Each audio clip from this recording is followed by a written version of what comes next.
तो दर्शक बंधु आमर जो चाषी भाई माने आमको बारंबार गोटे प्रश्न पचारुथिले जे भाई पीएम किसान योजनार 19तम किस्तीर टंकाटी आमको केबे मिलिबो। तबे दर्शक बंधु वर्तमान आपण मानकर पीएम किसान योजनार एही 19तम किस्तीर टंकाटी केबे मिलिबो से नेकी मध्य केंद्र सरकारक तरफरु घोषणा कर दिया जायछि। आज्ञा हाँ आपनको खूब शीघ्र मध्य एही टंकाटी मिलिबाकू जाउछि। तो केउं दिन रे आपण मानको टंका मिलिबो आउ केउं चाषी भाई मानको ए टंकाटी मिलिबो चालतु ए वीडियो रे आमे डिटेल्स रे मध्य जानि नेबा। तो वीडियोटी को शेष पर्यंत देखिबे एवं ता सहित वीडियो को गोटे लाइक करके चैनल को मध्य सब्सक्राइब करदेबे। आज्ञा वर्तमान आपण माने मध्य स्क्रीन ले देखि पारुथिबे जे हमर खबर मध्य पळे आसीछि कोटी कोटी कृषकंक पई खुशीर खबर एही दिन मिलिबो पीएम किसान योजनार 19तम किस्तीर टंका। तो हाँ आज्ञा आपण मानकर वर्तमान केंद्र सरकार आम देशर समस्त चाषी भाई मानक पई गोटे खुशी खबर देइचंती एवं खूब शीघ्र आपण मानक प्रधानमंत्री पीएम किसान योजनार 19तम किस्तीर टंकाटी मध्य प्रदान करा जिबार योजना मध्य करा जाय सारिछि। तबे देखंतु दर्शक बंधु प्रधानमंत्री किसान सम्मान निधि योजनार हिताधिकारींक पई बड़ खुशी खबर रहिछि। 19तम किस्तीर अपेक्षारे थिबा लाभार्थींक बैंक खाता रे आसंता मास टंका जमा हेबो ए नै तारीख मध्य चूड़ांत होई सारिछि।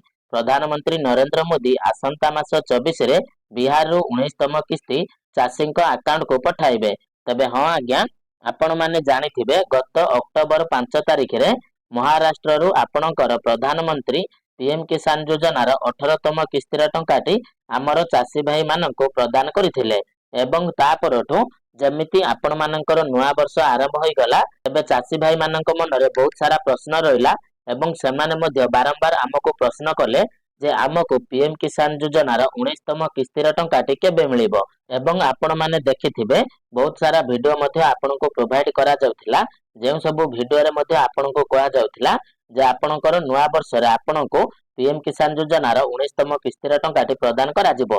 किंतु वर्तमान आपणकर देखंतु सरकार कोन निष्पत्ति नेचंती ना आसंता मास अर्थात फेब्रुआरी मास 24 तारिख रे आपण मानको बिहार रु प्रधानमंत्री 19तम किस्तीर टंकाटी पठाइबे अर्थात आम चाषी भाई माननको पीएम किसान योजनार 19तम किस्तीर टंकाटी फेब्रुआरी मास 24 तारिख रे सरकार प्रदान करिवे।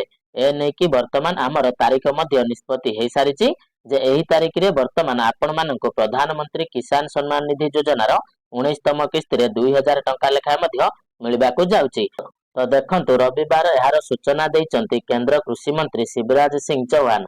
ଏହା ପୂର୍ବରୁ ଯୋଜନାର 18ତମ କିସ୍ତି ଅକ୍ଟୋବର 5 ରେ ମହାରାଷ୍ଟ୍ରରୁ ଜାରି କରାଯାଇଥିଲା। ଯେମିତି ଆପଣମାନଙ୍କୁ ମୁଁ କହିଲି ଯେ 18ତମ କିସ୍ତିର ଟଙ୍କା ଆପଣମାନଙ୍କୁ ଗତ ଅକ୍ଟୋବର 5 ତାରିଖରେ ମଧ୍ୟ ମିଳିଥିଲା ଯାହାକି ଆପଣମାନଙ୍କର ମହାରାଷ୍ଟ୍ରରୁ ଜାରି କରାଯାଇଥିଲା ଏବଂ ବର୍ତ୍ତମାନ ଆପଣମାନଙ୍କର ଫେବ୍ରୁଆରୀ ମାସ 24 ତାରିଖରେ ପିଏମ୍ କିଷାନ ଯୋଜନାର 19ତମ କିସ୍ତିର ଟଙ୍କାଟି ପ୍ରଦାନ କରାଯିବ ବୋଲି ଆମର କେନ୍ଦ୍ର କୃଷି ମନ୍ତ୍ରୀ ଶିବରାଜ ସିଂ ଚୌହାନ ସୂଚନା ଦେଇଛନ୍ତି। तेबे देखंतु एही योजनारे 9.5 कोटी रु अधिक चाषी उपकृत हेउचंती। प्रत्येक हिताधिकारी को 2000 टंका लेखाए मिलुची।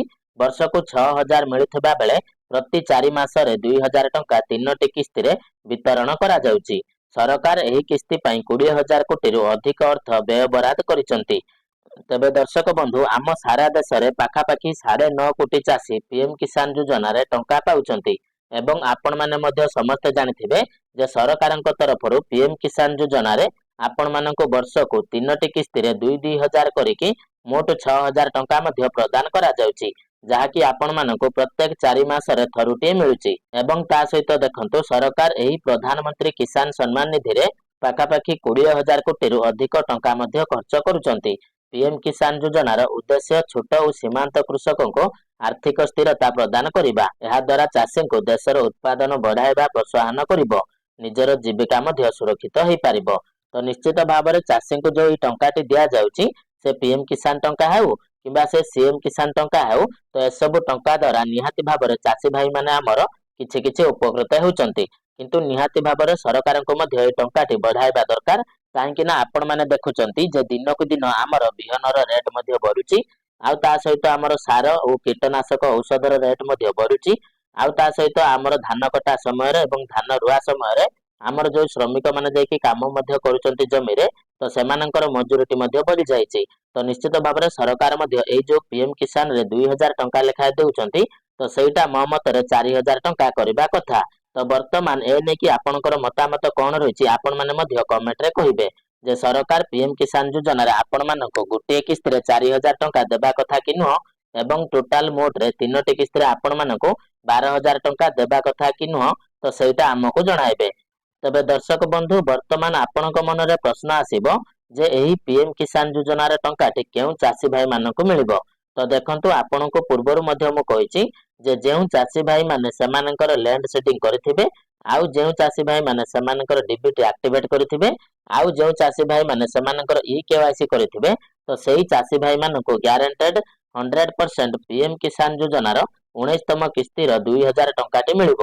ଆଉ ଯଦି ଏହି ତିନୋଟି ଜିନିଷ ଭିତରୁ କୌଣସି ଗୋଟିଏ ଜିନିଷ ବୋଧେ ଆପଣଙ୍କର ଯଦି ନ ହେଇଥିବ ବା ଆପଣ ଯଦି କିଛି ଭୁଲ ଭାଲ କରିଦେଇଛନ୍ତି ତାହେଲେ ଆପଣଙ୍କୁ ପିଏମ୍ କିଷାନ ଯୋଜନାର ଟଙ୍କାଟି ମିଳିବ ନାହିଁ।